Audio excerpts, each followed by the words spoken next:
Cool Album Covers, Episode 27, Covers that Bewitched Us as Children. I'm Mark Major. I'm Rich Batchelor. Our first cover, Daryl Hall, John Oates, Bigger Than Both of Us.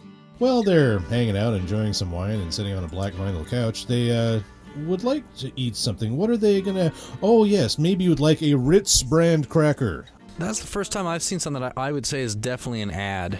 Probably the first time I saw that in my life, and maybe the only time I've seen anyone really go off to that degree, where it's just like, you kind of feel like Ritz Cracker, is the unbilled third party. Hall and Oates and Ritz made this album. And it's bigger than the both of us. Well, pretty much anything is. They're in a spaceship or something so small that it's flying around inside of a mixing console. I feel like that spaceship was borrowed from either Boston or ELO, who weren't using it at the time, and lent it to them. I think that they sold it at a greatly reduced price to Boston later. And then in real life, it became a set piece for Parliament of Funkadelic's stage show. Let's move on, shall we? To Led Zeppelin's Indelible Houses of the Holy. That's a shot of the Giant's Causeway, I guess, in Ireland or Scotland, I forget which. Why does this one freak you out? You're a little kid, you're walking through the store, you're looking at the big adult records that you can't buy yet, and you can't help it. You're just like, now that's a pretty mystical looking something or other. I'm sure that it's my fault that I don't understand what's going on here, but I can't get over the fact that that little pink kid is taking a poop right there in front of me. I have a question, and that is, did Led Zeppelin know what they were going for when they shot this, or did they just have some elements they threw together that sounded cool? Because I don't really know what's going on. I don't know who these kids are. I don't know where they're going. I don't know what this place is. And again, it's a whole lot of mystical stuff that you don't get to understand, but it's true that the immature minds amongst us will be too busy stuck on the kid who is very clearly squatting in preparation to crepitate. Seals and Crofts. Now, my problem here was, being a little kid, that it hadn't occurred to me that possibly this might be a band comprised of Dan Seals and Dash Crofts. No, I thought that the guy on the left is an example of a seal, and the guy on the right is an example of a Croft. Because I was just like, okay, so he's supposed to be a seal. Seals go, ork, and have their hands in an attitude of prayer. But what then does a Croft do? They apparently go all Bob Marley. If I had to guess, I'm like, what do Crofts do? Crofts rock out. Yeah. That Croft is rocking the hell out. And then later, Seals looks like he's the inspiration for Les Claypool. Gord's Gord.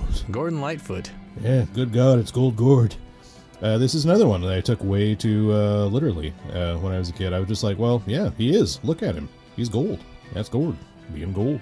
Where would you place Jim Croce in relation to Gordon Lightfoot? Very similar, although... Do they sound the same? Croce had a mellower sound, except in his live moments when he'd get a lot raunchier than Gord ever would have thought to do. Gord is kind of on record as being against being too dirty, although he does use the BS word in one of his very best songs. By that I mean Bid Stillman. Last cover, the Ozark Mountain Daredevils. Don't look down!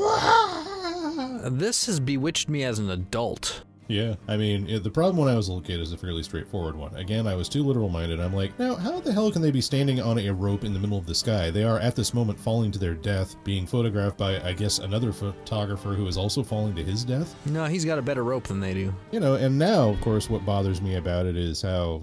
not everybody seems to have gotten the memo as to what exactly it is they should be doing during this shot. One guy look at this guy, one guy give a thumbs up, one guy point. Some guys do like a little line dance kicking thing, another guy's just the drummer and he joined a month ago and he thinks it's stupid.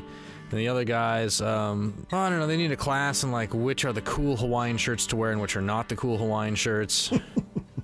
There's a whole issue with facial hair going on, which is of the time. Yeah, the issue in this case being the 1970s, if I'm not mistaken. Yeah, when America collectively went hairy and gay.